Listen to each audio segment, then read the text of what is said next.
Dóna'm un petó. No, si us plau, no el facis.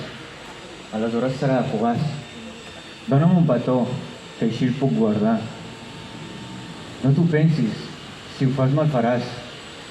El petó s'ha de donar. Si el fas no el sentiràs.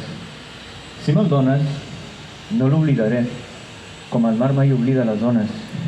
Si me'l fas, seguiràs la norma, aquella que no s'ha de fer cas, aquella que diu que el petó el fas. El petó, qui no l'haurà invocat? Una sortida, i encara que no l'única, sí que és la del rendiment òptim, la brillant.